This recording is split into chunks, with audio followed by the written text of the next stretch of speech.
Hello everyone, my name is Anurag. हम लोगों ने पिछले सेशंस में अभी तक इलेक्ट्रिक पोटेंशियल के केसेस में हम लोगों ने इलेक्ट्रिक डाइपोल, उसके पॉइंट चार्ज की वजह से कितना इलेक्ट्रिक पोटेंशियल होता है, वो सब चीज़ें देख ली हुई हैं। पोटेंशियल में कुछ चीज़ें और हैं, उसको हम लोग आगे डिस्कस कर लेते हैं।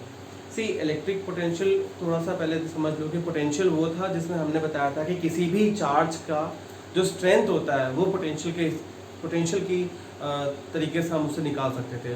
तो बेसिकली अगर हमें किसी भी पॉइंट चार्ज की वजह से कितना इलेक्ट्रिक पोटेंशियल निकालना था वो हम लोगों ने निकाला था V = 1/4πε0 तो सिमिलरली अभी और अगर आगे डिस्कस करें तो किसी भी पोटेंशियल की वजह से अगर आपको इलेक्ट्रिक फील्ड निकालनी हो तो वो कैसे निकालेंगे, ठीक है, वो देखते हैं ज़रा। सपोज कि अगर कोई चार्ज रखा है Q0, कोई Q0 चार्ज रखा है एट एनी पोजिशन O, इसकी वजह से इसकी अपनी एक इलेक्ट्रिक फील्ड निकल रही होगी इस तरफ बाहर को ऐसे, ठीक है। हम लोग क्या करते हैं, लेट कर लेते हैं किसी एक पॉइंट ए को और बी को, इस जगह पे जो इसकी इलेक्ट्रिक पोटेंशियल है वो V रही होगी, ठीक है। अगर ये स्मॉल डिस्टेंस dr मूव कर गया है तो इस जगह पे जो पोटेंशियल डिफरेंस है वो पोटेंशियल है वो थोड़ा बढ़ गया होगा dV, तो इस पोजीशन पे जो नेट पोटेंशियल होगा वो V + dV हो जाएगा एट पॉइंट B। तो इसकी वजह से अगर हम इलेक्ट्रिक पोटेंशियल निकालना चाहें तो कैसे निकालोगे, हमें बेसिकली वो देखना है, क्योंकि जैसे अगर ए पॉइंट पे जो हमारा इलेक्ट्रिक पोटेंशियल है वो थोड़ा सा रहा होगा, VA मान लेते हैं। अगर स्मॉल डिस्टेंस dr मूव कर गया है तो वो dV हो गया होगा, तो नेट पोटेंशियल कितना हो गया होगा एट पॉइंट B पे, वो हो गया होगा V + dV, ठीक है। अगर हम इलेक्ट्रिक फील्ड के ऑपोजिट में फोर्स अप्लाई कर रहे हैं ताकि किसी भी दूसरे टेस्ट चार्ज को यहाँ से यहाँ मूव कर लें, तो वहां पे F कितना लग रहा होगा, -Q0E, माइनस क्यों, क्योंकि वो इलेक्ट्रिक फील्ड के अपोजिशन में लगा रहे हैं, इसलिए वो माइनस का Q0 हो जाएगा, ठीक है। अब अगर हम यहाँ पर वर्क डन निकालें, ठीक है, वर्क डन निकालें तो dW = E.dr हो जाएगा, सॉरी F.dr हो जाएगा। फोर्स इंटू डिस्प्लेसमेंट होता है, F की वैल्यू क्या है यहाँ पर -Q0E.dr, इतना हो गया होगा। इफ यू ये dW आया है इसकी वजह से, ठीक है, ये तो इसकी इस पोजीशन पे मूव ऑन करने की वजह से हो गया है। अगर वहीं पर हम जो डेफिनेशन है उसके अकॉर्डिंगली अगर पोटेंशियल डिफरेंस निकालें तो देखो V = W/Q0 हुआ करता था, तो dV = dW/Q0 हो जाएगा बाय द डेफिनेशन।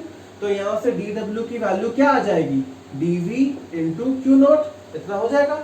अगर हम इस इक्वेशन 1 को और इक्वेशन 2 को इक्वेट करते हैं, कंपेयर करा लें, तो हमें क्या मिलेगा, -Q0E.dr = Q0dV, इतना मिलेगा।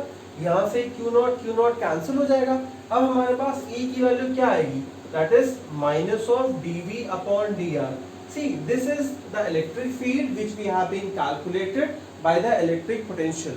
यहाँ से हमें क्या समझ में आ रहा है, ये देखिए, एक तो ये नेगेटिव साइन ये दिखाता है कि जो हमारा इलेक्ट्रिक फील्ड है वो डिक्रीजिंग पोटेंशियल इलेक्ट्रिक पोटेंशियल के तरफ को जाता है, ठीक है, और dr के अकॉर्डिंगली डिपेंड करता है इनवर्सली प्रोपोर्शनल पे, ठीक है। तो ये हमें ये शो कर रहा है कि जो इलेक्ट्रिक फील्ड होती है वो नेगेटिव ऑफ पोटेंशियल ग्रेडियंट के बराबर है, कि इक्वल है बेसिकली। जब भी किसी भी फिजिकल क्वांटिटी को अगर हम डिस्प्लेसमेंट या डिस्टेंस के रेस्पेक्ट में उसके रेट में अगर हम मेजर करते हैं तो वो ग्रेडियंट कहलाता है, उसे हम ग्रेडियंट कहते हैं। तो basically here the electric field is equal to the negative of potential gradient, ठीक है, ड्यू टू दिस चार्ज। तो ये है relation between electric field and potential difference, या फिर आप ये कह सकते हैं हमने इलेक्ट्रिक फील्ड निकाली है पोटेंशियल डिफरेंस की हेल्प से।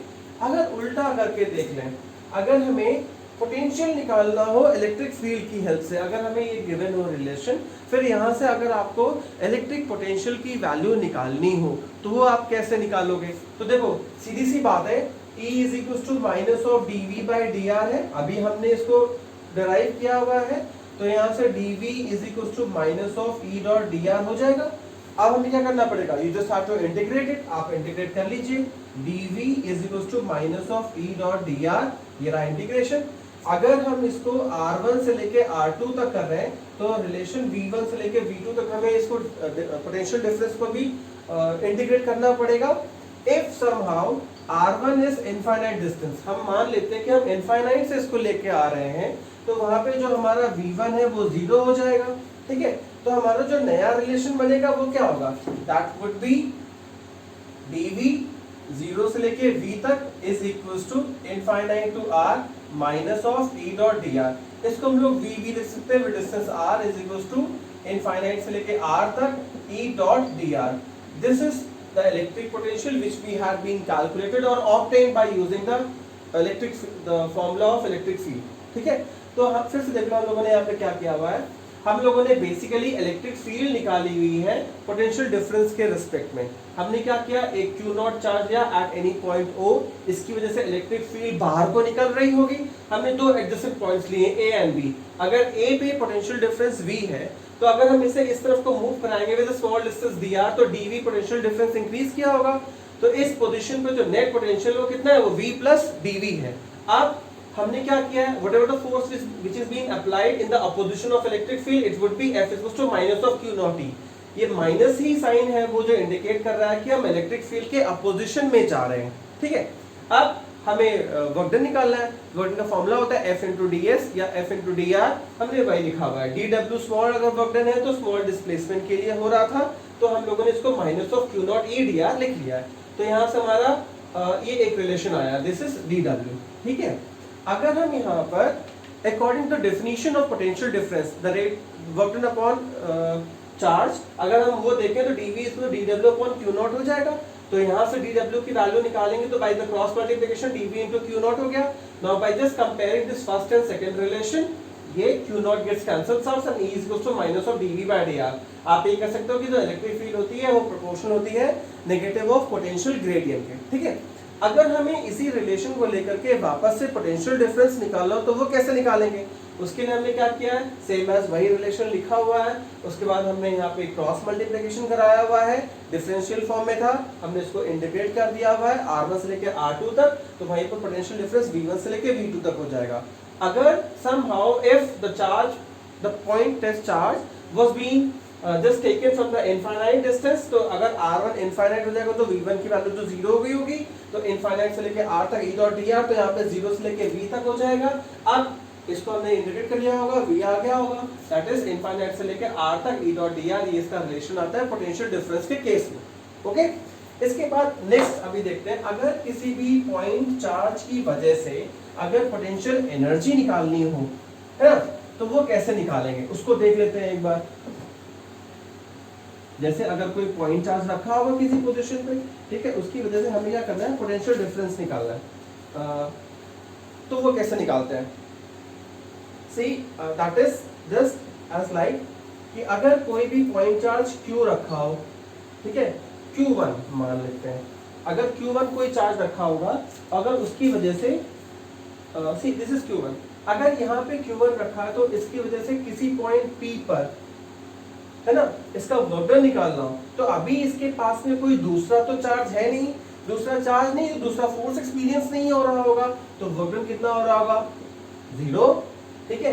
इस पॉइंट P पे पोटेंशियल कितना हो रहा होगा, पोटेंशियल जरूर इसके वजह से निकल आएगा, that is 1/4 pi epsilon naught Q1 upon, अगर ये फर्स्ट पोजीशन है सेकंड पोजीशन तो ये हो जाएगा R12, दिस इज R12, ठीक है।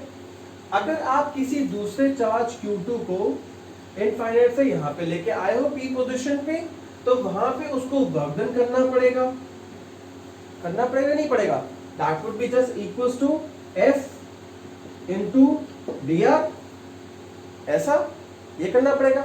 या फिर दूसरा वर्क डन क्या होता है, Q नॉट into dv, ये तो यहाँ पे हम इसको दूसरा चार्ज लेके हैं तो Q2 into v लिख सकते हैं, v1 इसकी वजह से हो रहा होगा, तो हम इसकी वैल्यू को यहाँ पुट अप कर लेंगे। ये दो वैल्यू फॉर्मूले हैं, दोनों में से एक हमें यूज करना है, हम ये वाला यूज करेंगे, हमें f नहीं निकाला हुआ है, तो W2 becomes equals to 1/4 pi epsilon naught Q1 upon R12 था, और ये रहा Q2 ये वाला।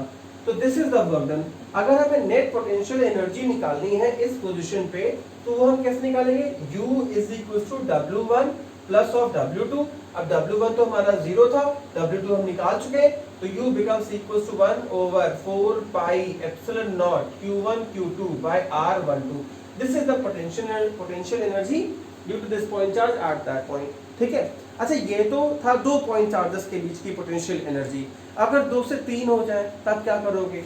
जैसे एक बुक में एग्जांपल दिया हुआ था Q1, Q2 एंड Q3, ये तीनों ही ट्रायंगुलर फॉर्म में रखे हुए। या आप ये कह सकते हो Q1 पहले से रखा रहा हुआ होगा, यहाँ पे हम Q2 लेके आए होंगे R12 डिस्टेंस के साथ में, यहाँ पे Q3 लेके आए होंगे, इन दोनों के बीच का डिस्टेंस R23 है, इनके बीच का डिस्टेंस R13 है। तो हम क्या करते हैं, तीनों ही के बीच में हम इनका वर्क डन निकालते हैं।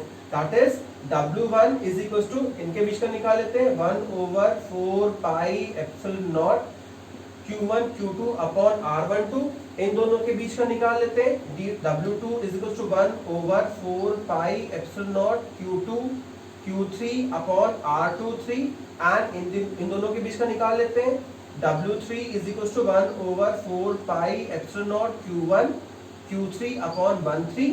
ऐसा नेट निकालना हो अगर इलेक्ट्रिक पोटेंशियल एनर्जी तो हम तीनों को ऐड कर देंगे। That is U is equal to W1 plus W2 plus of W3, that is 1/4 pi epsilon naught bracket में Q1 Q2 upon 12 plus Q2 Q3 upon R23 plus Q1 Q3 upon R13। इस तरीके से निकाल सकते हैं।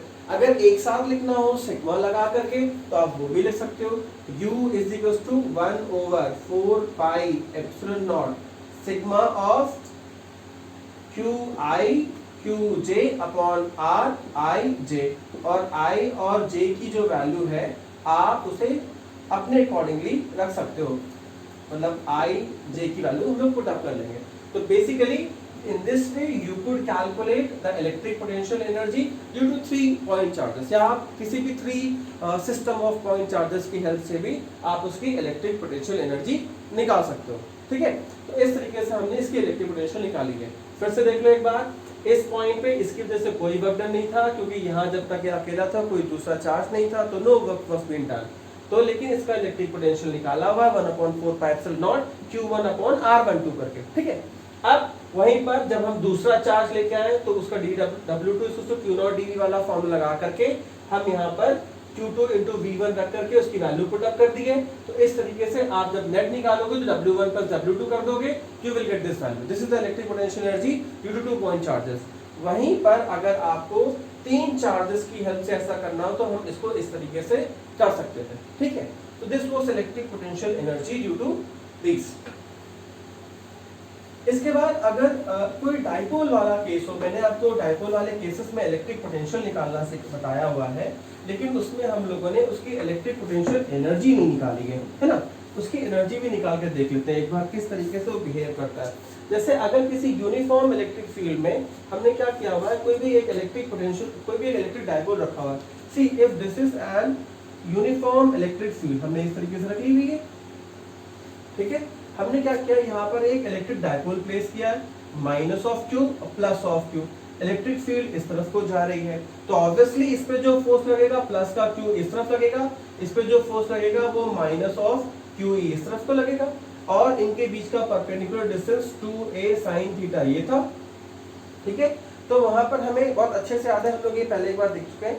फिर भी जो हमारा टाउ होगा वो बेसिकली जो हमारा यहाँ पे वर्क होता था वो basically dW is equal to tau d theta होता था, इतना हुआ। अब यहाँ पे टाउ की वैल्यू कैसे निकाली थी, tau was force into perpendicular distance. Force क्या है, कोई भी एक फोर्स दैट इज प्लस का क्यू ही मान लेते हैं, और डिस्टेंस क्या था 2a sin थीटा, तो it becomes as q into 2a, dipole moment होता है, तो it becomes as pe of sin theta. ये था हमारा टाउ। अब इस टाउ को हम लोग इसमें पुट अप कर देंगे, है ना, तो dw की वैल्यू क्या हो जाएगी, pe sin of theta into d theta. अगर हमें टोटल वर्क डन निकालना हो तो हम वो कैसे निकालेंगे, इंटीग्रेट कर लेंगे, dw is equals to pe sin theta d theta, theta 1 से लेके थीटा 2 तक हो गया। अब इसको आप करो तो it will become as pe minus का cos थीटा, थीटा 1 से लेके थीटा 2 तक। आप लिमिट लगाइए, pe माइनस का cos of theta 2 minus minus का cos थीटा 1 हो जाएगा, तो basically it will become as plus का, तो ये हो जाएगा P E cos of theta 1 minus cos of theta 2। ये आया है आपका work done. See this is the potential, this becomes equal to potential energy itself, तो you becomes equal to P E bracket में cos of theta 1 minus of cos of theta 2। ये आया है हमारा potential energy due to this electric dipole.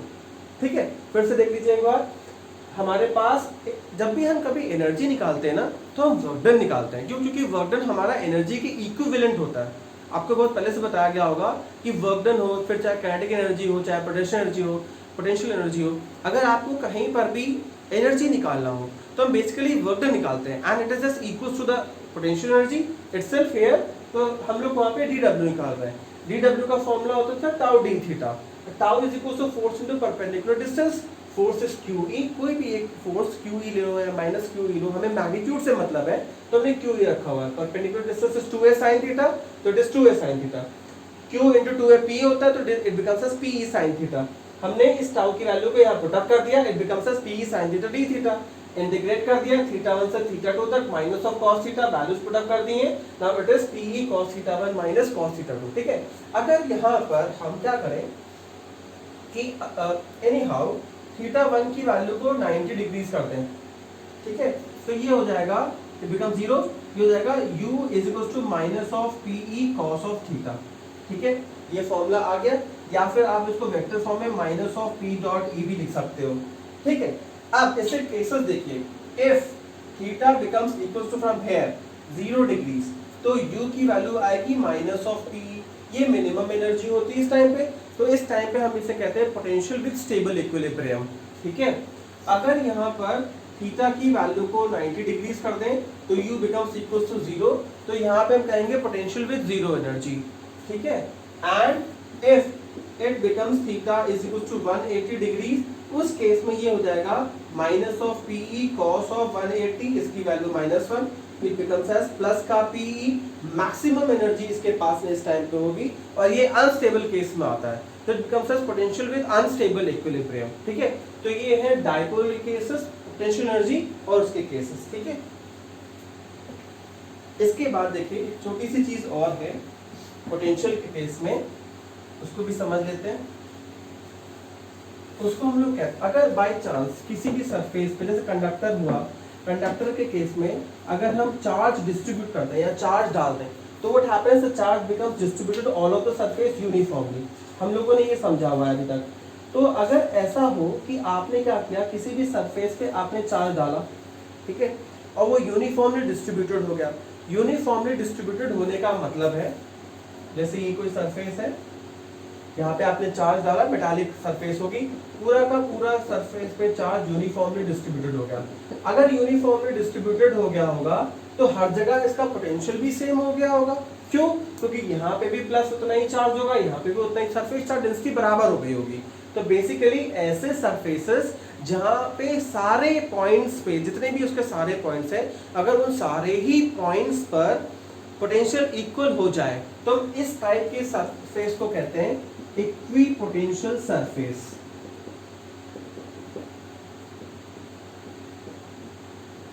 इसको हम लोग equipotential surface कहते हैं।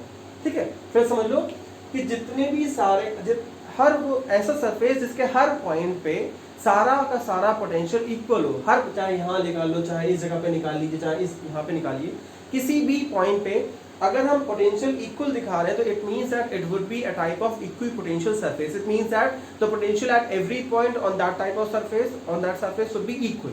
ठीक है, अब देखो अगर इक्विपोटेंशियल सरफेस है तो यहाँ पर कोई वर्क डन नहीं हो रहा होगा। क्यों नहीं हो रहा होगा? क्योंकि W is to Q into dV होता है। dV का कहने का मतलब है V2 minus V1 potential difference dV। अगर दोनों ही जगह पे पोटेंशियल सेम है तो डिफरेंस तो 0 हो जाएगा, तो Q into 0 it becomes as 0। तो इक्विपोटेंशियल सरफेस पे जो हमारा वर्क डन होता है वो 0 हो जाता है। ठीक है, अच्छा नेक्स्ट, अगर इक्विपोटेंशियल सरफेस है तो जो इसकी इलेक्ट्रिक फील्ड होगी वो सरफेस के नॉर्मली होती है, मतलब परपेंडिकुलर ऊपर को। वो ऐसा इसलिए क्योंकि अगर बाय चांस वो नॉर्मल ना हो, परपेंडिकुलर ना हो, तो उसके ऊपर वो मूव ऑन करेगा। अगर इलेक्ट्रिक फील्ड ऊपर मूव ऑन कर रहे होगे तो वहाँ पे वर्क डन करना पड़ेगा, लेकिन सरफेसेस बराबर है, पोटेंशियल बराबर है पूरे सरफेस पे, तो वहाँ पे पोटेंशियल जीरो है तो इलेक्ट्रिक फील्ड भी जीरो हो जाएगी, इस वजह से वहाँ वर्क डन नहीं होगा। तो हमें बहुत ज़रूरी है कि वहाँ पे हमारा इलेक्ट्रिक फील्ड जो है वो नॉर्मल लिया जाए, ठीक है, परपेंडिकुलर लिया जाए। तो basically electric field is perpendicular.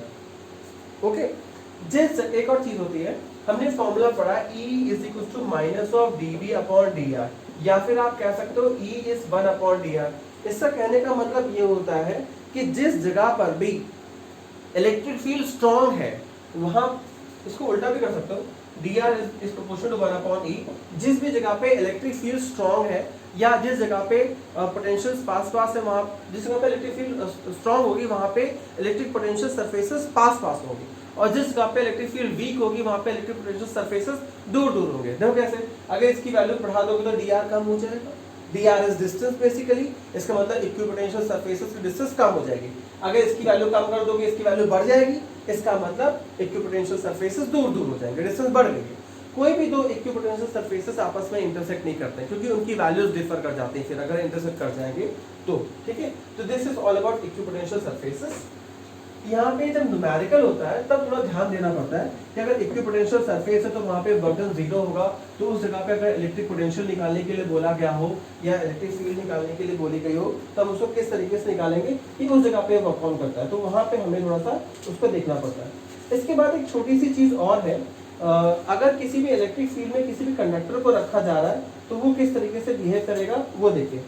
देखो, अगर कोई इलेक्ट्रिक फील्ड है, फॉर एग्जांपल ये आपने एक इलेक्ट्रिक फील्ड दी हुई है, ठीक है, इस तरफ जो है प्लस का चार्ज है, इस तरफ माइनस का चार्ज है। इलेक्ट्रिक फील्ड यहाँ पे कैसे होगी, प्लस से माइनस की तरफ को।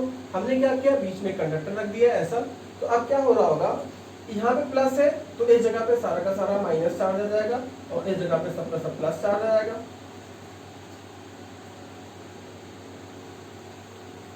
फिर से देखिए, एक कंडक्टर रख दिया है, इसके इस तरफ सब का सब प्लस का चार्ज आ जाएगा, ठीक है, और इस तरफ माइनस का चार्ज आ जाएगा। तो बेसिकली डायग्राम से गलत हो गया, फिर से देख लेते हैं।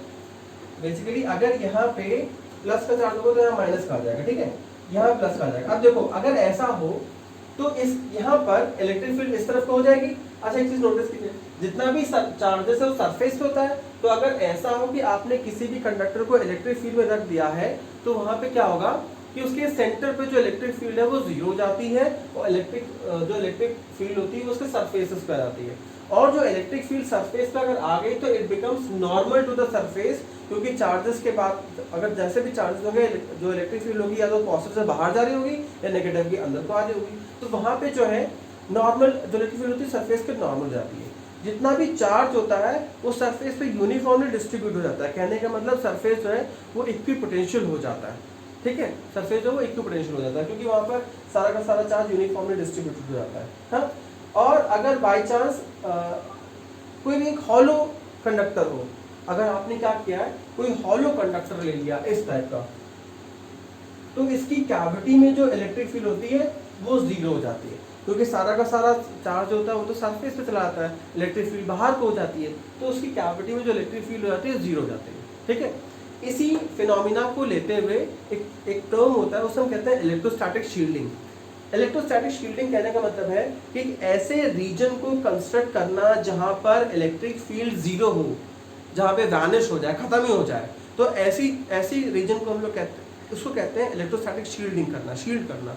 तो बेसिकली हम इसकी हेल्प से, इस फिनोमिनन की हेल्प से हम वहां पर इलेक्ट्रोस्टैटिक शील्डिंग कर सकते हैं। जैसे अगर आपको याद हो, जब कभी लाइटनिंग होती है बारिश के टाइम पे तो आपसे बोला जाता है ना कि आप कार के अंदर बैठिए, बाहर मत निकलिए, क्योंकि पूरी मेटालिक बॉडी होती है तो वो आपको एक इलेक्ट्रोस्टैटिक शील्डिंग मिल जाती है।